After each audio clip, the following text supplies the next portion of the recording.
मेरे प्रिय दर्शकों, ओम नमः शिवाय। आप लोग कैसे हैं? हमेशा स्वस्थ रहे, मुस्कुराते रहे, भगवान शिव की कृपा आप पर बनी रहे। आज मैं बात करने वाला हूं कि अगस्त महीने से लेकर दिसंबर 2025 तक 5 महीना वैदिक ज्योतिष शास्त्र के दृष्टि से मेष राशि वालों के लिए कैसा रहने वाला है। क्योंकि ग्रहों की स्थितियां जो है अगस्त महीने में चेंज हो रही है।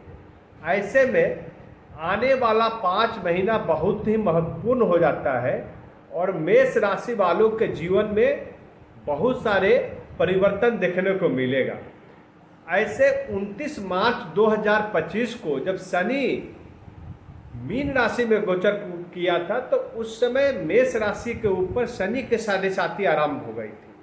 शनि के साढ़े साथी का पहला चरण स्टार्ट हो गया है, लेकिन 13 जुलाई के बाद शनि जब वक्री अवस्था में है 4 महीने के लिए, तो ऐसी स्थिति में जो शनि के साढ़े साथी का जो प्रभाव है थोड़ा कम होने वाला है। और अभी हम देखते हैं कि मेष राशि वालों के जीवन में क्या क्या और ग्रहों की स्थिति है। साथ ही साथ वीडियो के लास्ट में मैं वह उपाय भी बताऊंगा जिसे करने से ग्रहों का अशुभ प्रभाव है उसको हम दूर कर सके और सफलता हासिल कर सके। यदि हमारा प्रेडिक्शंस आपको अच्छा लगता है तो जरूर सब्सक्राइब करें, लाइक करें और शेयर करें अपने दोस्तों के बीच। यह प्रेडिक्शन जो होगा चंद्र राशि पर आधारित होगा। वैदिक ज्योतिष शास्त्र की दृष्टि से कैलकुलेटेड गणना आपको मैं बताऊंगा। आप अशुभ प्रभाव होगा क्या शुभ प्रभाव होगा मैटर नहीं करता है, लेकिन क्या प्रभाव होगा उसका मैटर करता है। अशुभ प्रभाव से बचने का उपाय भी बताया जाएगा और प्रेडिक्शंस जो है ग्रहों की स्थिति के ऊपर बताई जाती है। तो मेष राशि वालों के लिए जो आने वाला 5 महीना है उस स्थिति में जो लग्न भाव जो है मेष राशि का राशि चक्र की पहली ग्रह है, तो दूसरे भाव में शुक्र विराजमान है और तीसरे घर में गुरु बृहस्पति, तो चौथे घर में सूर्य और बुध और 5वें घर में जो है केतु मंगल है। मेष राशि का स्वामी ग्रह मंगल देव है जो अभी 5वें घर में है। शनि मीन राशि में है और कुंभ राशि में राहु। मेष राशि के जातकों को मैं बता दूं कि यहाँ पर आपका जो ग्रह स्वामी है, आपके राशि का जो स्वामी है वो है मंगल, और मंगल जो है आपके 5वें घर में है। बाद में इनकी स्थिति बदलने वाली है, लेकिन अभी वो 5वें घर में है। और केतु भी 5वें घर में है और केतु की जो 9वीं दृष्टि है वो लग्न भाव पे पड़ रही है आपके। तो ऐसी स्थिति में मानसिक तनाव तो रहेगा, मानसिक तनाव उत्पन्न करेगा, क्योंकि आपके कैरियर में आपने बॉस से नहीं बन पा रहा है। आपको जॉब कर रहे हैं वहाँ पर कोई स्थितियाँ क्लियर नहीं है, आपके मन में उधेड़ बुन चल रहा है। आपको बहुत सारी ऐसी जिम्मेदारियां हैं जिससे आप पूरा नहीं कर पाने से आपके ऊपर मानसिक तनाव बना हुआ है। कर्म और करियर के क्षेत्र में बहुत सारे व्यवधान बने हुए हैं, जिसके कारण यह असंतुलन जो है आपके ऊपर हावी रहेगा। शनि के साढ़े साथी भी चल रही है, तो आपको सावधानी क्या बरतना है कि आप यदि कोई भी डिसीजन ले रहे हैं बहुत ही सोच समझ कर ले और अपने कामों को जरूर संपन्न करें और बिना देरी किए हुए। यदि आपने सोचा है कि करना है तो कर डालें, उसमें देरी नहीं करें। क्योंकि आपका जो सूर्य और बुध की स्थिति आपके चौथे घर में मिथुन राशि में है, यहाँ पे बुध आदित्य योग का भी निर्माण कर रहे हैं, तो यहाँ पे डिसीजन लेने में देरी आपको नहीं करना है। तो स्वास्थ्य की स्थिति जो आपका है कुल मिलाकर समान रहने वाला है, लेकिन आपको अपने सेहत पर ध्यान देने की जरूरत है। यदि बीपी का पेशेंट है, डायबिटीज पेशेंट है, तो आपको दवा लेते रहने की जरूरत है। आपको मानसिक तनाव रखना नहीं है। मानसिक तनाव बनेंगे, लेकिन उसको आपको नियंत्रित रखना है, अपने कामों को नियंत्रण करके मानसिक तनाव को उत्पन्न नहीं होने देना है।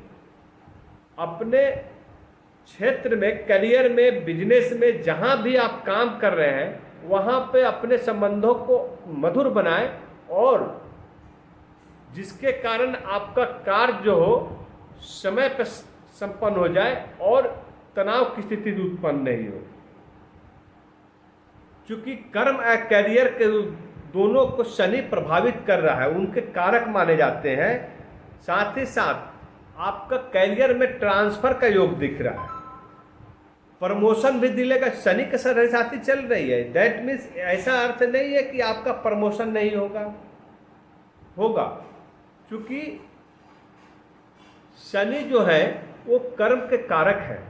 जहां जाते वो काम को होने देते हैं, कराते हैं, लेकिन आपको मेहनत करने की जरूरत है। तो आपका जो है प्रमोशन भी होगा और ट्रांसफर स्थानांतरण का योग बना हुआ है।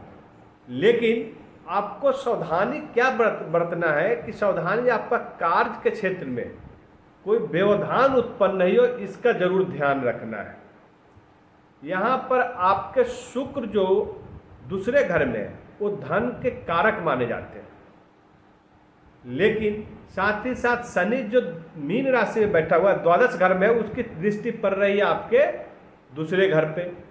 तो शनि की जब दृष्टि पड़ती है तो कार्य जो होते हैं वो धीरे हो जाता है, क्योंकि शनि को कहीं न कहीं पापी ग्रह के रूप में माना गया है। लेकिन शनि और शुक्र की मित्रता है, धन तो आएंगे लेकिन उसको संभालना पड़ेगा, खर्च भी होगा। तो अनवांछित खर्च नहीं हो, उसको आपको हमेशा ध्यान में रखना। अनावश्यक खर्चे होना आपके धन संचय को कहीं न कहीं प्रभावित कर सकता है, तो इसका ध्यान रखें। यदि शेयर, सट्टा, लॉटरी बाजार में आप जोखिम लेते हैं, आप उसमें इन्वेस्टमेंट करते हैं, तो बहुत ही सावधानी पूर्वक करें। आप यदि इन्वेस्टमेंट करते हैं शेयर मार्केट में, तो वहाँ भी आपको बहुत ही ख्याल रखना है कि बहुत ही सावधानी से आप वहाँ पर इन्वेस्टमेंट करें और कोई भी जोखिम लेने से जरूर बचें। गुरु की दृष्टि आपके तीसरे घर में, तो यहाँ पर और गुरु जहाँ जिस स्थिति में रहते हैं उस घर को कोई नुकसान नहीं पहुँचाते और नहीं उसका ख्याल भी रखते हैं। लेकिन गुरु की जो दृष्टियाँ, 3 दृष्टियाँ होती है, बहुत ही पवित्र होती है और जहाँ भी दृष्टि जाती है उसको पॉजिटिविटी लाती है और साथ ही साथ कार्य को सफल बनाती है। तो हम बात करेंगे गुरु जो है, गुरु को जो गुरु की जो दृष्टियाँ हैं, 3 दृष्टियाँ, तो सबसे पहले जो गुरु की 5वीं दृष्टि है वो आपके सप्तम भाव पे पड़ रहा है। सप्तम भाव पे 5वीं दृष्टि गुरु के पड़ रही है, वो है आपका जीवन साथी का, व्यापार का, साझेदार का। तो जीवन साथी के साथ आपके संबंध बहुत ही बेहतर होंगे। जीवन साथी के सहयोग से आपको व्यापार में फायदा होगा, साझेदारी में किया हुआ व्यापार में आपको विशेष लाभ प्राप्त होगा।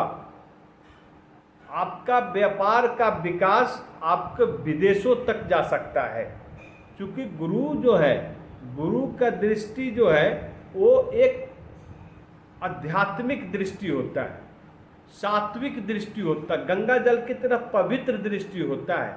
जिस घर पे जाता है वहाँ पे पवित्रता ला देता है। तो ऐसी स्थिति में आपका जीवन साथी और साझेदार व्यापार का, लेकिन आपको दूसरी तरफ प्रॉब्लम भी है। क्या है? तो यहाँ पर राहु का जो दृष्टि है वो 9 दृष्टि पड़ रहा है इस पे।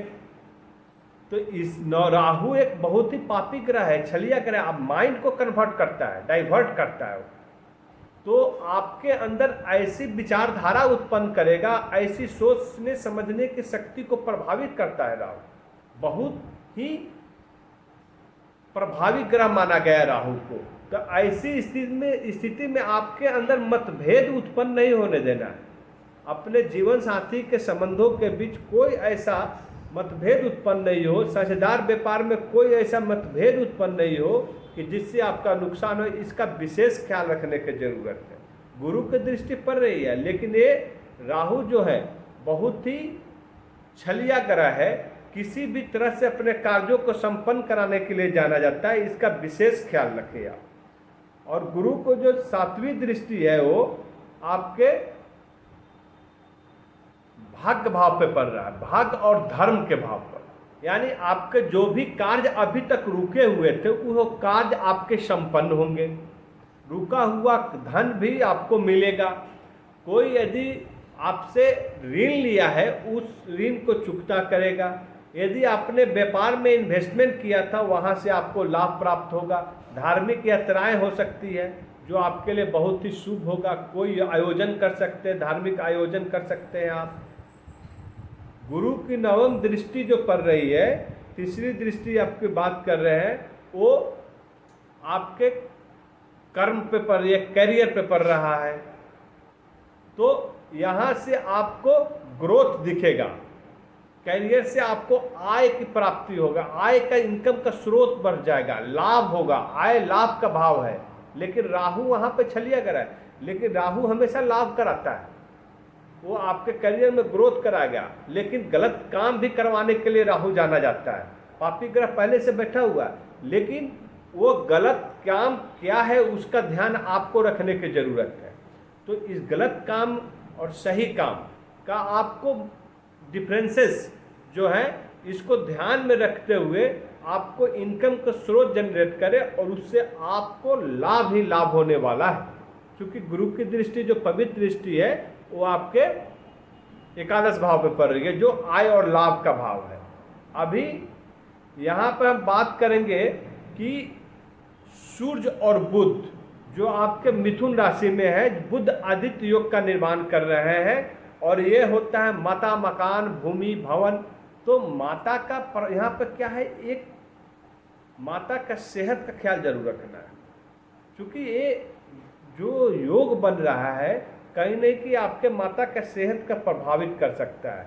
लेकिन साथ ही साथ यदि आपको भूमि की खरीदारी करना है, भवन बनाना है, मकान की खरीदारी करना है, वाहन की खरीदारी करना है, तो यह योग बहुत ही उत्तम है। यह 5 महीना आपको शुभ होगा और यह प्राप्ति कराएगा। यदि बेचना है तो उसके लिए भी अनुकूल समय है, आपको देरी नहीं करना है, जो भी करना है सोचकर विचार कर जरूर करें, इसमें आपको लाभ की प्राप्ति होगी। अभी मैं आपको वह उपाय बता दूं जिस उपाय से करने से ग्रहों की अशुभ प्रभाव है उसको कम कर सके और आपका यह आने वाला 5 महीना आपके लिए बेहतर से बेहतर साबित हो। क्योंकि आपके स्वामी ग्रह मंगल है और मंगल मीन्स हनुमान जी की आराधना करना मेष राशि वालों के लिए बहुत ही सर्वश्रेष्ठ है कि आप यदि प्रत्येक मंगलवार को हनुमान जी के मंदिर में जाएं और वहां पर कम से कम 11 बार हनुमान चालीसा का पाठ करें। साथ ही साथ लाल टीका लगाएं और हनुमान जी के मंदिर में जाकर आपको लड्डू का भोग लगाएं और उस लड्डू को लेकर जो भिक्षु भिखार है, असहाय है, उनको प्रसाद के रूप में दान करें। यदि ऐसा प्रत्येक मंगलवार 5 महीने तक करते हैं तो आपके जीवन में बहुत सारी परिवर्तन देखने को मिलेगा जो आपके लिए शुभ साबित होगा।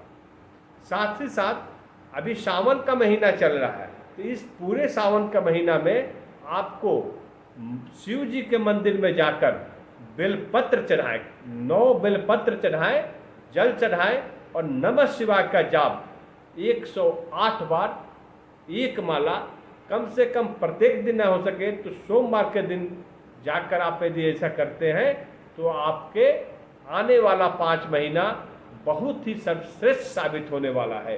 ओम नमः शिवाय।